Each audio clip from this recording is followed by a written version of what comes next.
Tengan ustedes muy buenas tardes. Aquí estamos transmitiendo nuevamente desde Manantiales de Piedad, eh, tratando de llevar adelante siempre este maravilloso propósito que es el de transmitir lo que la palabra de Dios nos dice. El título del mensaje de hoy es Deseos y Raíces. Tenemos la descripción de uno de los proverbios que va alineado con el siguiente, mostrando todo el tiempo la diferencia entre los devotos o los justos devotos, podríamos decir, y los malos impíos. Nuevamente nos encontramos con un proverbio que nos enseña por contraste la diferencia entre deseos y raíces. Dice Proverbios 12:12, los deseos del impío son malos, pero las raíces del devoto son firmes. Aunque los deseos tienen raíces en el corazón, según sea el deseo, según sea el corazón, será el deseo. Miren ustedes lo que dice Proverbios 23:7, porque según piensa en su corazón o en su alma, así es. Entonces, miremos qué nos transmite el proverbista en estos proverbios. El impío siempre codicia aún lo que no le está permitido. Otra forma de traducir Proverbios 12:12 es: el impío codicia el botín de los malos. Algunas traducciones lo traducen así también. Es que los impíos siempre codician aquello que está mal. El impío codicia lo que otro impío logra, pero el que ama a Dios procura ser fiel y transparente en todos los aspectos de su vida. Aquel que es fiel, el devoto, nunca va a codiciar lo que el impío tiene, ¿sí? Porque sabe que el impío, por su impiedad, logra muchas veces lo que tiene. Un hombre o una mujer honesta, íntegra, jamás va a codiciar lo que con corrupción logran los corruptos. Entonces, el corazón del impío es malo, por eso los deseos son malos. Pero el devoto tiene raíces firmes porque está enraizado en la fe, en el Dios que sostiene su fe. Porque debemos entender que la fe en el devoto no es suya, sino que se la dio el mismo Dios que le da la salvación. Cuando el impío ve que otros prosperan por el pecado, quiere hacer lo mismo, pero el corazón del devoto produce otros deseos y propósitos. Creo que tendremos que hilvanar el siguiente proverbio 12:13, que dice: en la falsedad de sus labios se enreda el malvado, pero el justo saldrá de la tribulación. Con estas palabras, o con otras palabras, pero significa lo mismo. El malvado es un impío y el impío es un malvado. El malvado vive una vida de falsedad y tarde o temprano toda la mentira quedará al descubierto. Sin embargo, el devoto, que es un justo, vive en la verdad, por tanto, podrá estar un tiempo en la tribulación, pero no quedará allí porque Dios mismo lo sacará. Aquí, ahora tengo aquí para compartir un par de comentarios de algunos hermanos que, analizando también este proverbio, me pasaron su análisis, ¿no? Los deseos del impío vienen de la concupiscencia del mismo, es decir, los deseos desordenados y exacerbados. Todos fuimos impíos en algún momento de nuestras vidas porque arrastrábamos pecado e iniquidad de nuestros ancestros. Por otro lado, las raíces del devoto se refieren a los que guardan los mandamientos de nuestro Dios, los cuales son sí y amén. Siempre encontramos firmeza y madurez en los que guardan su palabra. Diferentes personas tienen diferentes ideas sobre el trabajo. Vieron ustedes que en algunas oportunidades hemos escuchado, inclusive los piratas del asfalto, que para ellos es un trabajo el robo que hacen, ¿no? O la perversión que hacen. Una persona malvada piensa que está trabajando aun cuando está robando. Él usa su inteligencia y su habilidad para planes malvados, aprovechándose inclusive de robarle a otras personas. Él piensa que merece ser rico, no se comporta de la manera adecuada, no obedece la ley de Dios. Pero el buen hombre es como un árbol que crece adecuadamente desde sus raíces. Es fuerte porque confía en Yahvé. Si vamos al origen de los deseos y las raíces, en el libro de Génesis encontramos dos líneas genealógicas que son descritas en estos proverbios. Adán y Java tienen un hijo. Miren ustedes cómo comienza la historia, ¿no? Cómo podemos ir hasta muy atrás, hasta cerca de 6.000 años atrás, y vamos a ver cómo comienza esta historia, cómo comienza el origen de esta historia, ¿no? Adán y Java tienen un hijo llamado Caín y luego nace Abel. Abel es asesinado por su hermano Caín antes de dejar descendencia. Por tanto, Abel muere sin dejar descendencia, pero la descendencia de Caín es nombrada hasta la sexta generación, y aunque fueron muy inteligentes y creativos, también fueron perversos, comenzando con Caín, primer asesino de la Biblia. Si nosotros vamos al libro de Génesis, donde comienza todo, en el comienzo de todo, vamos al capítulo 4, verso 1 al 24, vamos a ver allí la historia de cómo Caín asesina a su hermano Abel,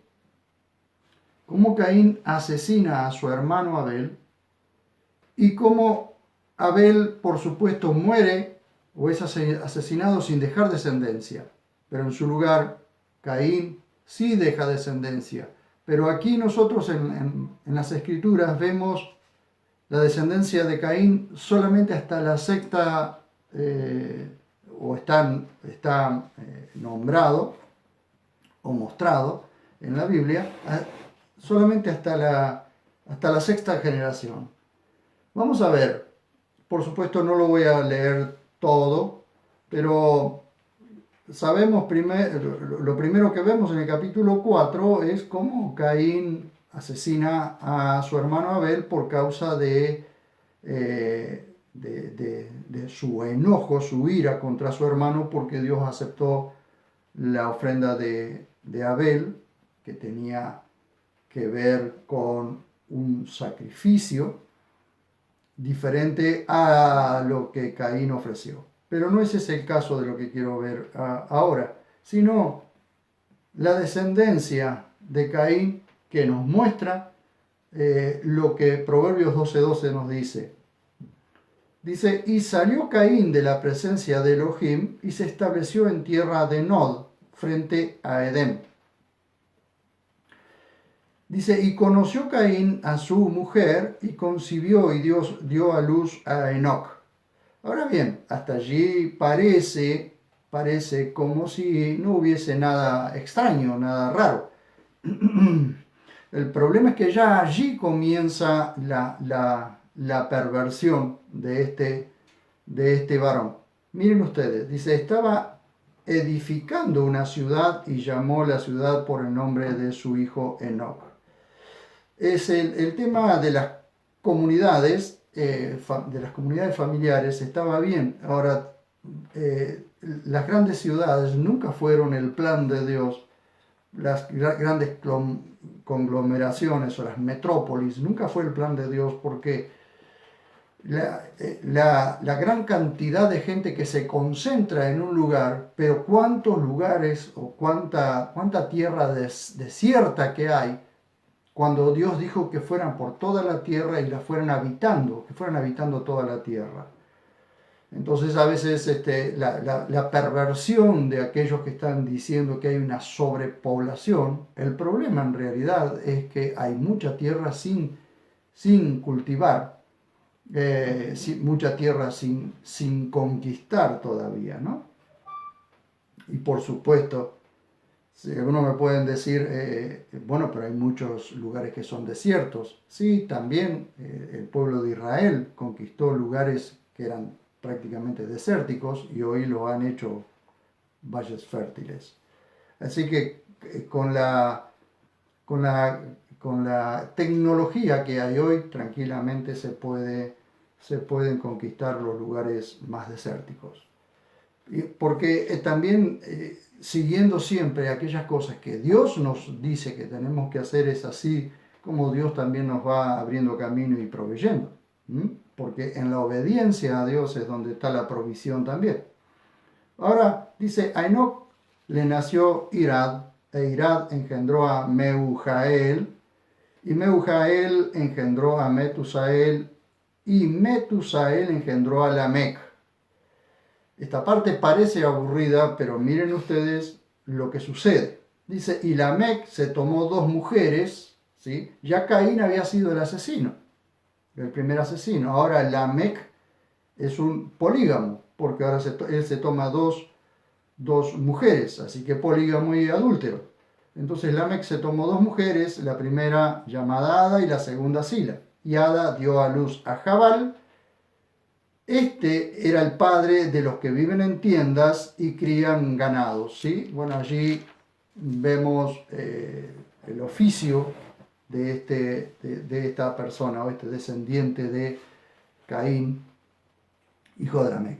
Dice, y el nombre de su hermano era Jubal, inventor del salterio y la cítara. Observamos también la inteligencia, ¿sí? El conocimiento que adquieren unos para criar ganados, otros para hacer instrumentos musicales. Dice, y Sila a Tobel, quien fue herrero, fundidor del bronce y del hierro. Aquí vemos otro talento, que es precisamente el de trabajar en los metales. Dice, y la hermana de Tobel fue Naam. Y dijo Lamec a sus mujeres, miren, otra perversión de la descendencia de Caín. Y dijo Lamec a sus dos mujeres, Ada y Sila, escuchad mi voz. Mujeres de Lamec, dad oído a mis palabras. Pues a un hombre maté por mi herida. Fíjense ustedes que su antepasado había matado a su hermano, pero ahora este mata a un hombre simplemente por una herida. Dice, y a un muchacho por mi contusión. Pudiera ser que el muchacho es el mismo hombre que mató o mató a dos personas por una herida. Porque 7 veces se ha tomado venganza de Caín, pero de Lamec 70 veces 7. Cada vez una descendencia cada vez más violenta, una descendencia que aunque era una descendencia muy inteligente, muy talentosa para ir abriendo camino en lo que hoy tenemos o podemos disfrutar o tener, pero también a su vez crecía la maldad, crecía la perversión desde desde la descendencia de Caín. ¿Bien? Entonces, toda una generación, como la describe la primera parte de Proverbios 12:12, la parte A, los deseos del impío son malos. Luego Adán y Java, o Adán y Eva, como comúnmente se lo conoce, tienen otro hijo llamado Set, en lugar de Abel. Y de esa generación nacen hombres devotos que comenzaron a invocar el nombre de Adonai, que significa Señor. Y esto lo vemos siguiendo el hilo del capítulo 4, en el verso 4:25 en adelante. Miren ustedes. Conoció a Ada, a Java, es decir, tuvo relaciones sexuales, Adán con su mujer. Conoció a Adán a Java, su mujer, y ella dio a luz un hijo, y llamó su nombre Set, porque dijo, Elohim me concedió otro descendiente en lugar de Abel, a quien Caín mató.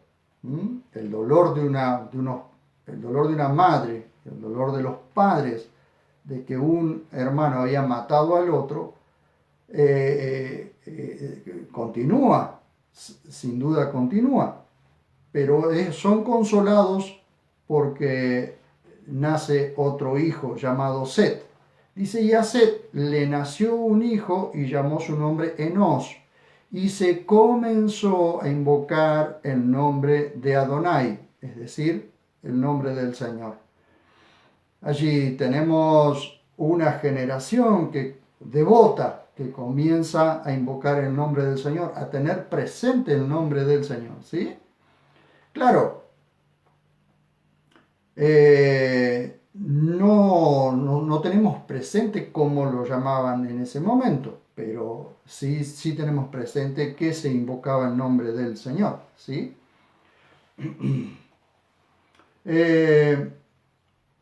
Y continuamos, dice, y esta es la escritura de la genealogía del hombre.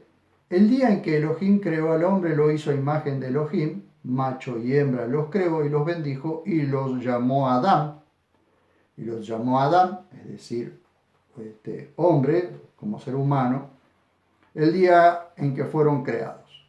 Y había vivido Adán 130 años cuando engendró a su semejanza, conforme a su imagen, y llamó su nombre Set.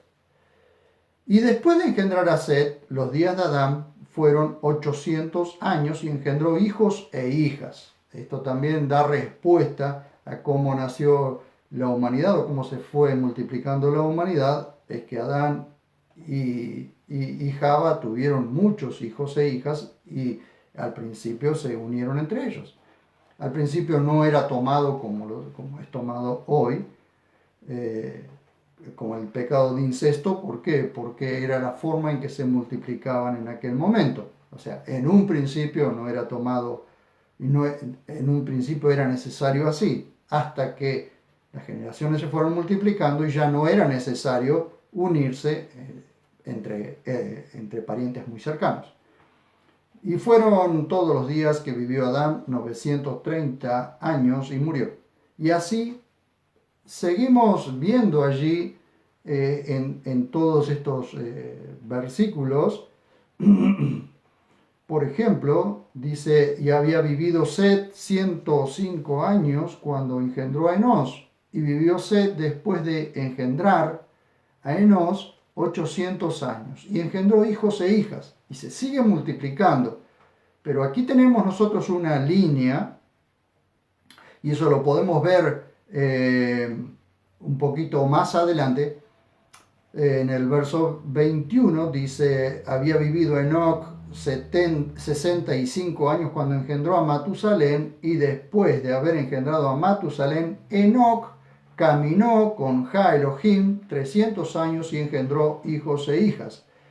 Y fueron los días de Enoc 365 años. Y Enoc agradó a Ja Elohim y no fue hallado porque lo trasladó, es decir, se lo llevó sin muerte Elohim.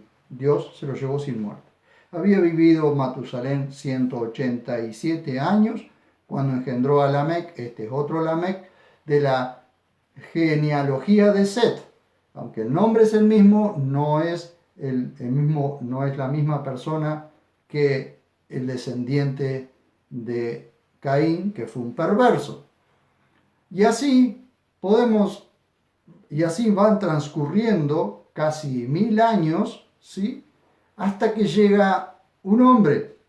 Dice, y fueron todos los días de Lamec 753 años, y era Noé de 500 años, hijo de Lamec, cuando engendró Noé 3 hijos, Sem, Cam y Jafet, probablemente trillizos, nacen, y Noé es aquel que luego pasa el diluvio, ¿sí? Para este tiempo se había corrompido de tal manera toda la humanidad. ¿Por qué? Porque constantemente los deseos del impío son malos. Entonces, dice en el capítulo 10, versos 6 al 20, lo siguiente. Vamos a ver esto, para ponernos en situación. La generación de Caín se pierde en la historia. probablemente en el diluvio. Y los únicos que pasan el diluvio a través del arca son Noé y su familia, porque Dios se los guardó puros genéticamente para dar inicio de nuevo a la humanidad. Leemos en el capítulo 6, verso 9 al 13, lo siguiente. Esta es la genealogía de Noé. Noé fue un varón justo, sin defecto en su generación. Noé caminó con Jah Elohim. Dice, sin defecto en su generación. Dios se guardó una generación sin defectos genéticos porque para este tiempo la humanidad se había corrompido genéticamente de tal manera que aquellos ángeles que habían dejado su dignidad, su morada, su lugar con Dios, se unieron a las mujeres y tuvieron estos gigantes deformes que fueron llenando la tierra en aquel momento. Entonces allí es cuando Dios tiene que enviar el diluvio, porque la perversión del ser humano era tan grande que ya se habían corrompido hasta gran parte de los animales en aquel momento. Ahora bien, miren ustedes, Dios dice, y engendró Noé 3 hijos, Sem, Cam y Jafet. Y la tierra fue corrompida en presencia de Jah Elohim y fue llenada la tierra de injusticia. Hoy vemos que está sucediendo lo mismo, se está repitiendo la historia, ¿sí? Y vio Elohim la tierra y estaba corrompida, porque toda carne había corrompido su camino sobre la tierra. Y dijo Elohim a Noé, el fin de todo hombre viene ante mí, por cuanto la tierra ha sido repleta de injusticia a causa de ellos, he aquí los destruyo con la tierra. Por eso viene el diluvio, por esa razón viene el diluvio. Bien, entonces, seguimos. Pero los hijos de Cam repiten la historia de rebelión perversa contra Dios, porque los deseos del impío son malos siempre. Miren ustedes, dice, y vio Adonai Elohim que la maldad del hombre había sido multiplicada en la tierra y su corazón maquinaba de continuo solo el mal.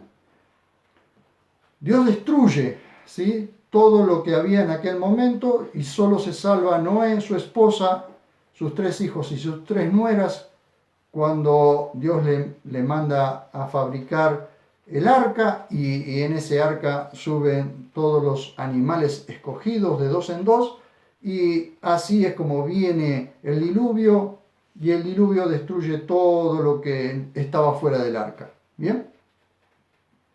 Pero resulta que comienza de nuevo la maldad en el hombre. Miren ustedes, se vuelve a repetir la historia por la línea de uno de los hijos de Cam, de Noé, perdón, que era Cam. Y esto lo vemos en el capítulo 10, verso 6 al 20. Miren, dice, capítulo 10, verso 6 al 20. Dice, hijos de Cam. Estos son los descendientes de Cam, de uno de los hijos de Noé. Hijos de Cam, Cus, Mizraim, Fut y Canaán. Hijos de Cus, Seba, Avila, Sabta, Rama y Sabteca. Hijos de Rama, Seba y Dedán. Todos estos descendientes son los que van poblando de nuevo toda la tierra cuando las aguas bajan y salen del arca. Pero miren ustedes cómo comienza a verse de nuevo la perversión y cómo la humanidad vuelve a rebelarse contra Dios. Dice, y Cus engendró a Nimrod, primer prepotente en la tierra. ¿Sí? Este era intrépido cazador enfrentado a Adonai Elohim. Por esto se dice como Nimrod, intrépido cazador enfrentado a Adonai. ¿sí? Enfrentado contra Dios, ¿sí? Desde esta persona, desde este hombre descendiente de Cam, vamos a ver entonces que se inicia la religión en el mundo en contra de Dios. Una religión separada de Dios, que aunque tenga nombre de Dios, no adora realmente o no es devota de Dios, sino de sí mismo y de un Dios que no es Dios. Dice, por esto se dice como Nimrod, intrépido cazador, enfrentado a Adonai, ¿sí? En contra de Dios. El principio de su reino fue Babilonia. Seguramente en alguna oportunidad hemos escuchado Babilonia. El principio de su reinado fue Babilonia, Erech, Akkad y Calne, en tierra de Sinar. Esta tierra, por supuesto, es la que cubre entre el Éufrates y el Tigris. Los que quieran ver algún mapa de Europa o Asia, van a ver ustedes el Éufrates y el Tigris. Esta tierra estaba ubicada allí, la tierra de Sinar. De aquella tierra, siendo fortalecido, cuando dice siendo fortalecido, no está siendo fortalecido por Dios. Satanás lo está fortaleciendo. ¿Por qué? Porque él está enfrentado en contra de Dios. Si vos estás a favor de Dios, si vos sos devoto de Dios, si vos amás a Dios, Dios te va a fortalecer. Pero si te enfrentás a Dios, estás en contra de Dios, si escupís al cielo, más vale que el que te está fortaleciendo no es Dios. El que te está fortaleciendo es aquel que está en contra de Dios, que es precisamente Satanás, el diablo. ¿Sí? Entonces vamos a ver esto. Siendo fortalecido, dice, salió y edificó Nínive, otra ciudad, aparte, esta es otra ciudad que va a estar enfrentada, lo vamos a ver en la historia un poco más adelante, va a estar también enfrentada en contra de Dios, es decir, frente a frente o contra Dios todo el tiempo, ¿sí? Contra Dios, el problema es contra Dios con conocimiento de Dios,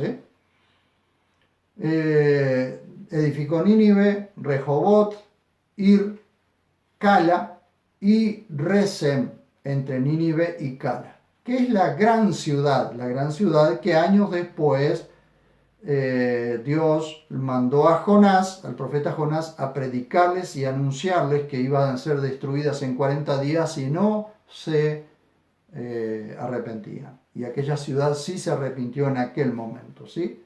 Los ninivitas se repartieron, que es la parte de Siria hoy, ¿sí? Misraim engendró a los ludeos, a los anameos y a los lejavitas, a los naftujita, a los patruseos, a los caslujitas, de los cuales salieron los filisteos, y a los caftoritas. Y Canaán engendró a Sidón, su primogénito, y a Het, y al Jebuseo, al Amorreo, y al Gergeseo, y al Ebeo, y al Araseo, y al Sineo, y al Arbadeo, y al Semareo, y al Emateo. Estas son gentilicios, son pequeños grupos tribales que luego tuvieron que ser destruidos. Ya después lo vemos cuando Dios saca a Israel y le promete una tierra, y esta tierra estaba poblada por este gentilicio, por estos grupos tribales que en definitiva habían sido tan perversos o habían llegado a tal perversidad de quemar a sus propios hijos o sacrificarlos a sus propios dioses, que cuando llega Israel a conquistar esa tierra se encuentran con un panorama tan perverso, corrupto, como era eso. Entonces cuando la gente dice, pero Dios es un asesino porque mandó muchas veces a aniquilar poblaciones enteras, es que el pecado lamentablemente es contaminante. Cuando, fíjense ustedes, que si Si hay 4 malos y uno bueno, el bueno es muy probable que no contamine a los malos, sino que es muy probable que los malos contaminen al bueno. Entonces, lo malo siempre se pega mucho más que lo bueno. Compruébenlo ustedes. Fíjense ustedes, si nosotros permitimos que nuestros hijos anden en malas juntas, es muy probable que nuestros hijos también terminen andando o haciendo lo malo. Sin embargo, si nuestros hijos son buenos hijos y los malos se le pegan a él, es muy probable que que los malos no copien lo bueno de nuestros hijos. Por eso es que también tenemos que cuidar a nuestros hijos del tipo de gente o de personas con las que se juntan. Pero esto no queda aquí. De hecho, estos grupos tribales que yo les estoy mostrando, descendientes de Cam, terminan contaminando al pueblo de Dios, terminan contaminándolo de tal manera que el pueblo de Dios termina haciendo lo mismo que estos grupos. Pero acá no queda el asunto, miren ustedes, seguimos leyendo. Y la frontera del cananeo iba desde Sidón en dirección a Gerar hasta Gaza y en dirección, escuchen esto, y en dirección de Sodoma, Gomorra, Adma y Seboín hasta Lasa. Estos son los hijos de Cam por sus familias y sus lenguas y sus territorios y sus generaciones. Permítanme decirle, Sodoma, Gomorra, Adma y Seboín, tiempo después o años después o siglos después, tiene que ser destruida por causa de que se habían corrompido, de allí la palabra sodomía o sodomita, que es la homosexualidad que había aumentado de tal manera que estaban corrompiendo hasta los niños estaban siendo corrompidos. ¿Por qué creen ustedes hoy que Dios sigue estando en contra de la sodomía, de la homosexualidad? Porque el problema no es lo que los mayores hacen, sino que van contaminando a los pequeños, a las generaciones siguientes. Ese es el gran problema, ¿sí? Cada uno con su vida puede hacer lo que quiere, el problema es que contaminan a las generaciones siguientes. Y el problema es que van en contra de Dios porque la homosexualidad no genera otras generaciones, no fructifica, no se multiplica, ¿sí? Cuando los homosexuales, sean varones o mujeres, se unen, no hay descendencia, y eso va en contra de lo que Dios ha dicho, ¿sí? De la unidad, de la idea de familia, ¿sí? De aquello que Dios ama, que es la familia, un hombre, una mujer, procreando sus hijos, criándolos, educándolos y llevándolos adelante, como es el plan de Dios para todos nosotros, la familia. Pero la idea de familia hoy está tan tergiversada, tan corrompida, que se dice, cuando dos hombres se unen o dos mujeres se unen y adoptan, porque no pueden procrear, adoptan a un niño o una niña y quieren poner en la sociedad esa idea de familia. Eso es una perversión, no es una idea de familia, porque lo que sucede, están pervirtiendo la vida de la próxima generación. Ese es el problema. Entonces, ¿los deseos del impío son malos? Sí, hasta en la adopción son malos. Ahora bien, vamos a esto. Vimos allí del 6 hasta el 20, cómo se fue pervirtiendo nuevamente, o cómo estas generaciones fueron pervirtiéndose nuevamente. Ahora, vamos a la otra parte. Pero de la línea genealógica de Sem, Dios se guardó siempre descendientes para sí mismo, para que lleven su nombre en alto. De estas generaciones salió Abraham, Isaac, Israel, los 12 príncipes, padres de las 12 tribus que conformaban todo Israel, del cual procede nuestro Señor y Salvador Jesucristo. Así, el Proverbio 12:12 En la segunda parte sintetiza, pero las raíces del devoto son firmes. En estos dos proverbios que vimos recién, vimos cómo Dios guarda siempre un remanente de personas devotas que permanecen firmes porque sus raíces están ancladas en Dios nuestro Salvador. Y los malvados e impíos se enredan en la falsedad de sus labios porque sus deseos son malos.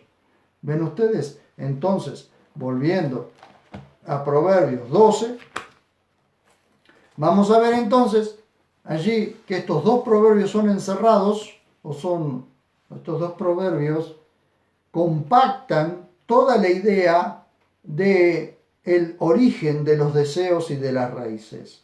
Los deseos del impío son malos, los vimos en la descendencia de Caín, los vimos en la descendencia de Cam, pero las raíces del devoto son firmes, lo vimos en la descendencia de Set, ¿sí? Entonces vamos viendo allí, hilvanando el proverbio 12:12 con el proverbio 12:13, que dice: en la falsedad de sus labios se enreda el malvado, pero el justo saldrá de la tribulación. ¿Por qué el justo saldrá de la tribulación? Precisamente porque el justo no es justo por sí mismo, sino porque Dios es el que fortalece al justo. Por eso el justo es alguien que confía plenamente en Dios. Saldrá de la tribulación, ¿por qué? Porque Dios mismo es el que lo sacará de la tribulación. La tribulación es aquel momento difícil,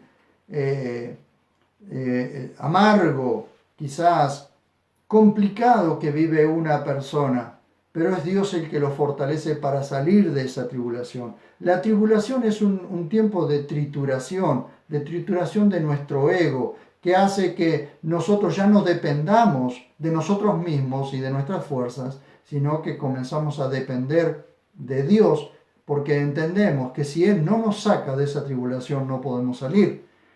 Entonces la tribulación puede ser tiempos de enfermedad, la tribulación pueden ser tiempos de adversidad económica, puede ser cualquier cosa la tribulación que viene en contra de nosotros y nos hace sufrir. Pero ¿saben una cosa? Si nosotros aprendemos a confiar en Dios en ese momento, le pedimos a Él ayuda y asistencia para salir de ese momento, habremos salido aprendiendo algo y siendo fortalecidos por Él para enfrentar los problemas de la vida. Entonces tenemos los deseos del impío son malos, pero las raíces del devoto son firmes. En la falsedad de sus labios se enreda el malvado, pero el justo saldrá de la tribulación. Hasta allí quiero mostrarles esta maravilla, ¿sí?, que hemos podido ver en el libro de Proverbios. Que Dios nos ayude a permanecer firmes, porque nuestras raíces están en Dios, nuestro Salvador. Cuando estés allí en tribulación, no cuando estés en tribulación, ahora mismo puede ser, ahora mismo, alza tus ojos al cielo y decirle: Señor, perdóname por mi pecado. He sido un pecador que he vivido toda la vida de espaldas a vos, creyendo que mis fuerzas me iban a llevar adelante. Sin embargo, ahora me doy cuenta que sos vos el que me ha fortalecido todo este tiempo para llegar hasta aquí. Me arrepiento de mi pecado, me arrepiento de mi maldad y quiero vivir para vos, quiero ser tu esclavo, tu siervo, ¿sí? Y les aseguro que en el momento en que nos arrepentimos de nuestro pecado y confesamos a Dios como nuestro Salvador, confesamos a Jesús como nuestro Señor y Salvador, en ese momento nuestra vida cambia, es transformada completamente. La paz de Dios entra en nuestra vida y tenemos paz con nuestro Dios porque perdona nuestro pecado. Entonces tendremos generación de hijos, nietos y bisnietos a los que les enseñaremos que Dios, que tenemos que confiar plenamente en Dios nuestro Salvador. Y nuestras generaciones serán generaciones de hombres devotos, hombres y mujeres devotos, hombres y mujeres justos, hombres y mujeres con valores altos, éticos y morales. Sin embargo, si queremos vivir de espaldas a Dios, renegando de Dios y no confiando en Él, tendremos generaciones de gente malvada, de gente impía. Eso es lo que ha estado sucediendo por siglos y siglos y siglos. Tenemos generación de gente devota que ama a Dios y que confía en Él, y generaciones de personas que están en contra de Dios, que se convierten en dioses en sí mismos, que confían en sí mismos solamente, y que así es como están llevando al mundo a su propia destrucción. De hecho, tengan en cuenta que los gobiernos están siendo cada vez más malvados, corruptos, perversos, por causa de que han puesto a Dios afuera, creyendo que son dueños de todo aquello que Dios les ha dado como administración, les ha dado como mayordomía. Nosotros no somos dueños de este mundo, somos administradores de todas las cosas que Dios ha puesto en nuestras manos. Somos mayordomos, no dueños, mayordomos de todo lo que Dios ponga en nuestras manos. Que Dios nos ayude. Oramos para que Dios nos fortalezca. Señor, te doy gracias, maravilloso papá, por este momento, y realmente necesitamos confiar más que nunca en vos, confiar más que nunca en tu presencia, en tu ayuda y en tu asistencia. Yo te ruego, Señor, que si hay alguien en esta hora que no te conocía, que no te conoce, te ruego que te des a conocer a la vida de todos y cada uno de aquellos que necesitan en este momento ser salvados por tu gracia. En el nombre de Jesús, ayúdanos a ser hombres y mujeres devotos, hombres y mujeres que están firmes, anclados, enraizados en tu presencia, Señor. En el nombre de Jesús, amén. Muchísimas gracias por haberme acompañado. Este video será subido a YouTube, así que suscríbase en mi canal, Marcelo Alexis Basset, y para que le llegue la notificación cada vez que subimos un video. Muchísimas gracias y nos vemos cuando nos veamos.